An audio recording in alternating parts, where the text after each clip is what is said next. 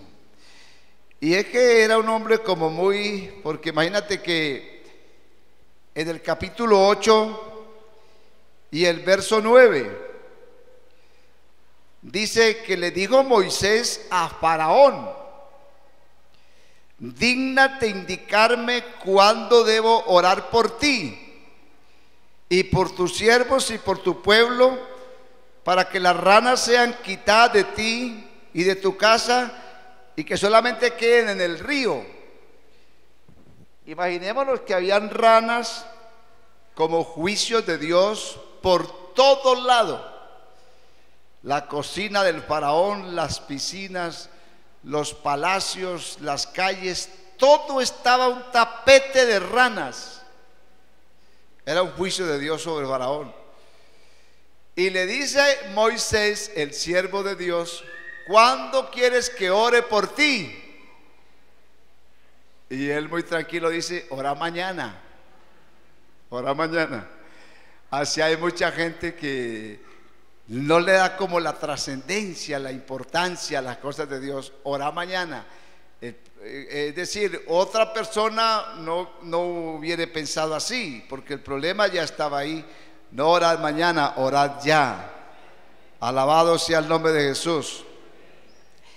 Entonces son arrepentimientos que podríamos decirle dudosos, porque son arrepentimientos que buscan cierta ventaja. Buscan cierta ventaja. Vamos a ver arrepentimientos también que hay, por ejemplo, desesperados. Hay gente que, yo aquí una vez bauticé a un joven que no lo volví a ver, porque si ahí me dicen: vea pastor, y me ruegan, yo soy pastor y lo bautizo. Yo aquí bauticé a un joven que vino pero corriendo que lo bautizara allá, y claro que era que él conocía el evangelio, sus padres son cristianos, y el hombre se le presentó un problema terrible, y entonces él pensó que el bautismo lo solucionaba. Ojalá que sí. Yo lo bauticé, no lo volví a ver, pero sí sé que hay arrepentimientos desesperados, y un arrepentimiento desesperado es como el arrepentimiento, por ejemplo, de Judas. Mateo 27:3, vemos un arrepentimiento desesperado, para que no hagamos ninguno de esta clase de arrepentimientos. El arrepentimiento de Judas lo podemos llamar arrepentimiento desesperado. ¿Por qué? Mateo 27:3 dice: entonces Judas, el que le había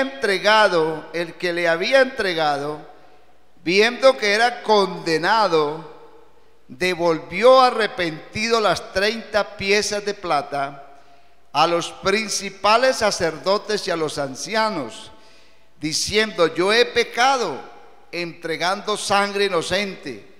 Mas ellos dijeron: ¿qué nos importa a nosotros? Allá tú. El arrepentimiento desesperado cuando es descubierto. Hay gente que guarda y guarda y guarda sus cosas y creen que nadie las va a saber. Actos de infidelidad y muchas cosas, y lo hacen muy sigilosamente porque piensan que nadie va a saber nada. Y resulta que la Biblia dice: no hay nada oculto que no haya de ser manifiesto. Todo saldrá a la luz. Es el más grande error, creer que yo puedo tapar y tapar y tapar y tapar y nadie se va a dar cuenta. Olvídese, eso no es así. Y cuando se ven descubiertos, entonces se arrepienten, pero es un arrepentimiento desesperado, porque se dan cuenta del daño que estaban haciendo, pero pensaron que podían hacerlo hasta que al fin se descubre. Judas nos habla entonces o nos es ejemplo de un arrepentimiento desesperado, porque él entregó a su maestro por 30 piezas de plata. Ya lo estamos leyendo, ¿no? Y cuando él se da cuenta de lo grave, porque Judas estaba cumpliendo una profecía del Antiguo Testamento que profetizaba que él iba a ser vendido por 30 piezas de plata. Y Judas se da cuenta de cómo se dejó influenciar, como mucha gente. Qué tristeza cuando ya los agarran. Estos días vi yo en la televisión un extorsionista que yo nunca había visto, y lo agarraron y se puso a llorar del susto. ¿Se dieron cuenta? Ese hombre lloraba a moco tendido. Y cómo quisiera haber devuelto el dinero que estaba extorsionando, cómo quisiera retroceder la página, pero ya no hay nada que hacer, ya están metidos. Entonces, ¿qué hago? Y Judas no sabía qué hacer porque esas monedas le ardían en la mano. Yo pienso que eso era como un fuego que lo quemaba. Y yo no sé si él llegó allá y tiró esas monedas. Y qué tristeza que él dice: yo he pecado entregando sangre inocente. Y la respuesta de los que lo habían mandado, ¿cuál fue? A nosotros qué nos importa, allá tú.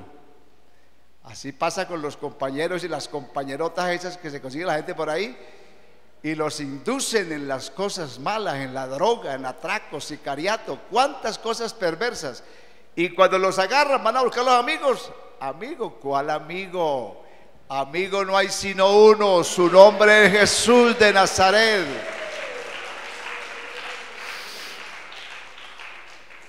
A nosotros, ¿qué nos importa? Es tu problema, Judas. Arréglalo tú. Tú te metiste en eso. Yo siempre digo que el pecado o el diablo es un experto en esconder las consecuencias posteriores. Si uno evaluara las realidades de lo que viene después, si el jovencito cuando está tentado a probar la droga por primera vez mirara más allá de dónde puede acabar bajo un puente con un costal comiendo de la basura de la calle, él no se arriesgaría a probar la droga. Pero como el diablo le muestra el momento tan especial, lo demás está oculto, lo demás vendrá después. El hombre que se enamora de una mujer que no es su esposa, o de la esposa que se enamora del hombre que no es su esposo, si pensara el daño que va a acarrearle a sus hijos, el dolor que va a causarle a ese hombre o a esa mujer, el daño que va a hacer a nivel de la familia, si él se detuviera un poquito a mirar más allá, él no daría ese paso. Ella no daría ese paso. Pero como está oculto por el diablo, y cuando se mete, es que uno oye a la gente decir: ¿yo por qué me metí en esto? ¿Yo por qué hice esto? Bueno, porque somos seres humanos, pero Dios quiere evitarnos todos esos dolores, esas tragedias. Amén. Alabado sea el nombre de Jesús. Judas se arrepintió, pero su arrepentimiento no surgió efectos. ¿Cómo acabó Judas? Ahorcado, porque el arrepentimiento de nada le sirvió. Hay gente que tristemente, aunque se arrepientan, de nada les sirve. Pero qué bueno pensar ahora que estamos a salvo. No cuando ya estamos en el charco. Antes de tirarnos al charco, pensemos si sí sabemos nadar. Alabado sea el nombre de Jesús. Entonces vamos a ver arrepentimiento. Este sí que es importante. Arrepentimiento demorado. Arrepentimiento demorado. Y este arrepentimiento demorado tiene que ver con el arrepentimiento de David. David cometió un error, es un ser humano, como lo puedo cometer yo o lo puede cometer cualquiera de nosotros. Cometió un error. Pero él quiso mantenerlo oculto. Ya todos sabemos a qué se refiere el pecado de David con Betsabé, ¿verdad? Y un pecado grave, porque no solamente hizo mujer a esta señora que no era su esposa, sino que de alguna manera es culpable de la muerte del esposo de la señora, de Urías.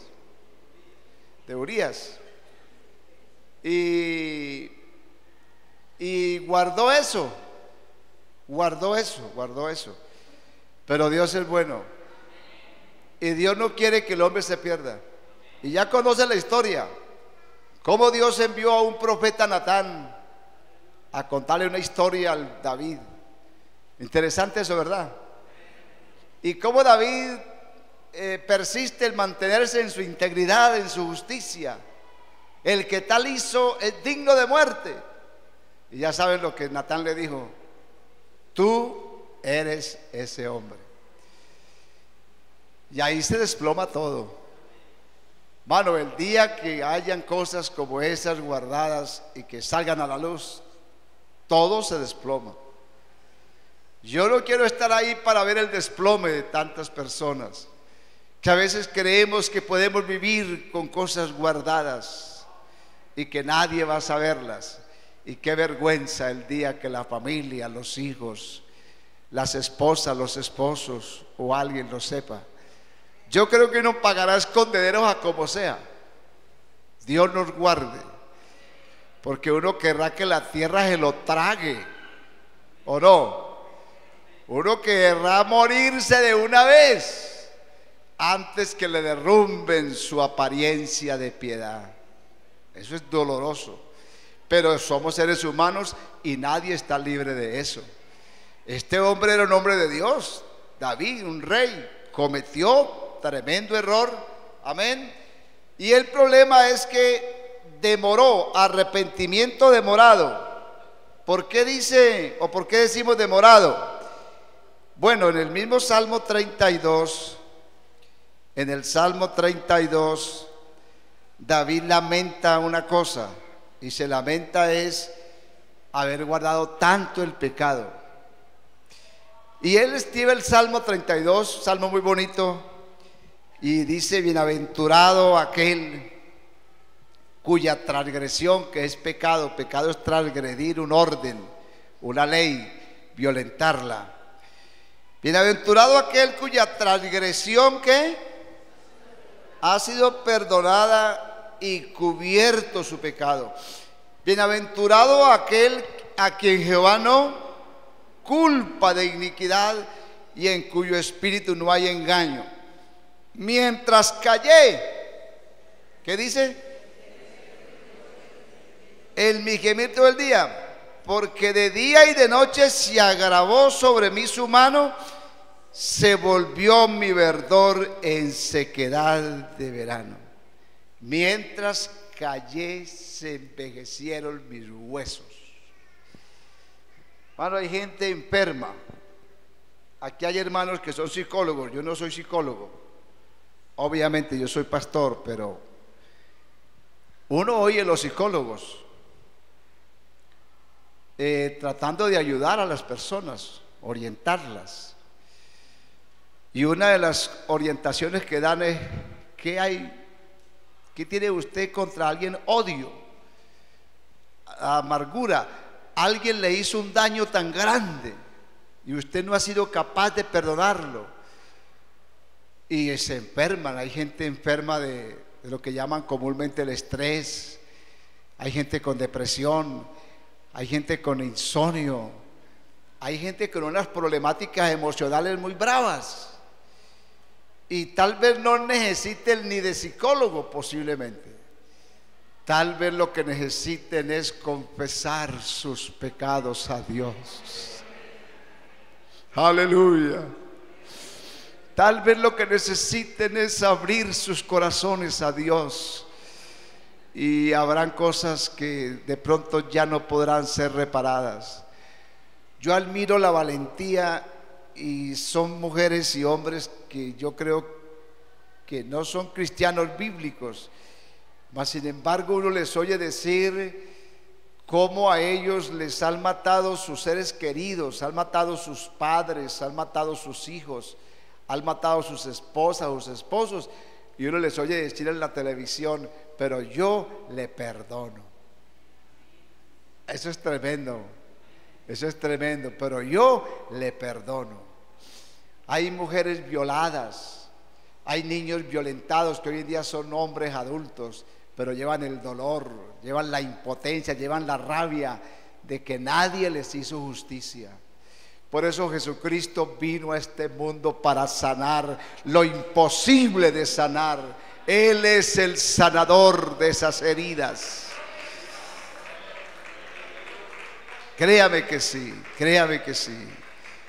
Hay gente que convive con muchas tristezas, con muchos dolores, con muchas desdichas, con muchas desgracias, que tal vez solo Dios las conoce, solo Dios las sabe. Pero atrévete a confesarlo y a decir: Señor, con mi corazón yo creo en tu palabra y con mi boca te confieso, tú eres mi Salvador, tú eres mi Redentor, tú eres mi luz, tú eres mi camino, tú eres mi verdad, tú eres mi fuerza, tú eres mi esperanza, tú eres la única razón de yo ser. Dele gloria al nombre de Jesús. Aleluya, aleluya, aleluya. Yo no sé si David se envejecieron mis huesos, de qué estaba sufriendo, hasta de artritis sería que tenía el rey ya. Se envejecieron, yo creo que David debe haber sido muy apuesto, muy enérgico, pero él comenzó a desmejorarse. Algo lo está carcomiendo, algo se lo está comiendo por dentro. Se envejecieron. Y mi verdor, mi esplendor, se volvió en sequedad de verano. Casi que dice: qué tonto fui yo cuando aguanté tanto tiempo callado, tratando de ocultar mi pasado. Pero él dice: mi pecado te confesé y no encubrí mi iniquidad. Y sigamos leyendo esto que dice: mi pecado y no encubrí mi iniquidad. Dije, amigo, hermano, confesaré mis transgresiones a Jehová, y tú perdonaste la maldad de mi pecado. Alabado sea el nombre de Jesús, alabado sea el nombre de Jesús. Por esto orará a ti todo santo del tiempo en que pueda ser hallado. Ciertamente la inundación de las muchas aguas no llegarán hasta él. Tú eres mi refugio, me guardarás de la angustia, con cánticos de liberación me rodearás. Cánticos de liberación. Eso se llama un pecado, ¿qué? Un arrepentimiento demorado, un arrepentimiento demorado. Terminemos diciendo un arrepentimiento entonces genuino, porque estos no son válidos. Está demorado, sufrió mucho, el otro es desesperado, el otro es dudoso, el otro es desesperado, en fin. Pero hablemos de un arrepentimiento genuino, y que es un modelo a seguir, que debería ser, y lo es. Amén. Un arrepentimiento genuino renuncia al pecado. Renuncia al pecado. Hasta hoy yo fui esto, aquello y aquello. Es que convertirse a Dios, yo lo digo siempre así, es partir mi historia en dos. Esto es lo que yo era antes de ser cristiano, y esto es lo que soy ahora que soy cristiano. Es una cosa radical. Hermanos, lo antiguamente, cuando nos convertimos a Cristo, eso era evidente. Oiga, todo nos fastidiaba. La música mundana la tiraban a los ríos, se libertaban, los ídolos los quebraban, y todas las cosas las echaban fuera. y rompían con lo que fuera, porque a mí lo que me importa ahora es el tesoro que me he encontrado. Amén. Y la gente se le veía su arrepentimiento. Y es que eso es genuino arrepentimiento. A decir verdad, confiesa el pecado. Amén. Y decía yo ahora, restituye. Vamos a leer Mateo 5, 6 y 7. Mateo 5, 6 y 7. Es importante. Mateo 5, 6 y 7. Y dice de la siguiente manera, San Mateo 5, 6 y 7. Amén. San Mateo 5, bienaventurados los mansos, porque ellos recibirán la tierra por heredad. Y bienaventurados los que tienen hambre y sed de justicia, porque ellos serán saciados. Ellos serán saciados. Y yo pienso que esa saciedad de Dios, entonces me lleva a mí a poner en evidencia. La Biblia habla del perdón que yo debo mostrarle al hermano, y ser capaz, si yo llego a la iglesia y vengo a la oración, pero allí te acuerdas que tienes algo contra tu hermano que no has arreglado, no le hagas culto a Dios de cualquier manera. Ese es el problema. A veces hacemos las cosas muy religiosamente y funcionan, pero no de la mejor manera. Para que funcionen bien deben ser muy sinceras. Si traes tu ofrenda al altar y allí te acuerdas, porque el culto a Dios es razonable, que tienes algo contra tu hermano, deja allí tu ofrenda para un momento y ve, ¿y qué? Y reconcíliate con tu hermano. ¿Lo dice la Biblia así o no? Ve y reconcíliate. Eso es restitución. Mano, yo quiero adorar a Dios, pero con toda libertad.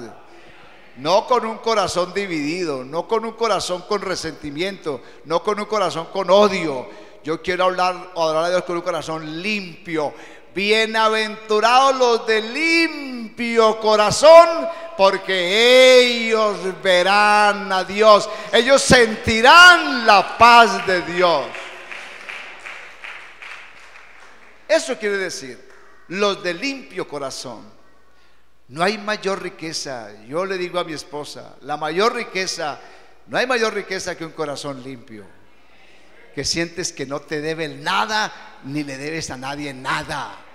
Entonces estás libre, y como eres libre, alabas con libertad, y como eres libre, vives en la libertad con que Cristo te hizo libre. No me debes ni te debo. Amén. Dele gloria al nombre de Jesús. Un arrepentimiento genuino restituye al agraviado. Alabado sea el nombre de Jesús. Y por último, Lucas 19, Evangelio de Lucas, capítulo 19. Vamos a ver Lucas 19. Entonces, ya conocemos Lucas.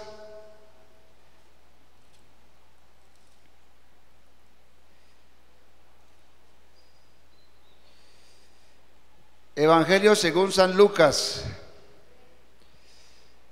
Estamos hablando de el arrepentimiento del hijo pródigo.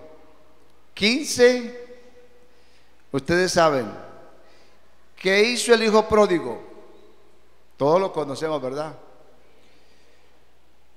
El hijo pródigo reconoció que había sido un necio, porque había vivido una vida sin sentido. ¿Cuántos en verdad algún día, ojalá que entiendan eso? Una vida de derroche. Malgastó su juventud, malgastó su vida, malgastó su dinero, malgastó todo. Y cuando llegó a donde llegó, San Lucas 15, amén. Entonces dice que el verso 17, y volviendo en sí, hay dos estados, el anterior y el después. Aquí dice volviendo en sí. Reflexionó profundamente, porque arrepentirse es reflexionar profundamente. Volvió en sí. Digo, ¿yo qué estoy haciendo con mi vida? ¿Yo por qué estoy viviendo así? ¿Qué está pasando? Algún día alguien tiene que pararse y reflexionar, tomar aire, respirar profundo. ¿Tiene sentido lo que usted vive? ¿Tiene sentido lo que usted hace? Reflexione. Eso hizo el hijo del pródigo, volviendo en sí. ¿Qué dijo? ¿Cuántos jornaleros en la casa de mi padre tienen abundancia de pan y yo aquí perezco de hambre? Me levantaré. El pecador y el estado pecaminoso es un estado de postración. Me levantaré, léanlo todos conmigo. Me levantaré e iré a mi padre y le diré: Padre, he pecado contra el cielo y contra ti. El arrepentimiento es genuino, es verdadero. Él hizo un análisis de toda su vida. Él se había gastado una fortuna y estaba acabando con los marranos de su tiempo, allá en la cochera comiendo con ellos. Entonces reflexionó. Volvernos a Cristo, amigo y hermano, es entrar en profunda reflexión. Mi vida sin Dios no tiene sentido. Dice, iré a mi Padre. Y entonces lo importante no es el proyecto, porque mucha gente se queda en eso. Yo sé que tengo que hacer, iré. Pero me gusta a mí que entonces él decía, me levantaré e iré. Ese es un buen propósito. Pero me gusta cuando dice el verso 20, para terminar, levantándose, dice el verso 20, vino a su padre. Cuando aún estaba lejos, lo vio su padre y fue movido a misericordia, corrió y se echó sobre su cuello y le besó y dijo: Padre, he pecado contra el cielo y contra ti, ya no soy digno de ser llamado tu hijo. Ese era un proyecto, pero él lo hizo realidad. Mucha gente dice: yo algún día me arrepiento y lo haré. Pero él no dejó pasar mucho tiempo. El arrepentimiento genuino deja un pasado. Deja el pasado. Deja el pasado y vive un presente. Y reconoce su condición. No quiero cansarlos más. Solo quiero decirles e invitarlos a un arrepentimiento genuino y verdadero. Pónganse en sus pies. Gracias por su tiempo. Vamos a entonar un cántico de adoración a Dios y ya nos vamos a ir. Gloria a Jesús. Gloria.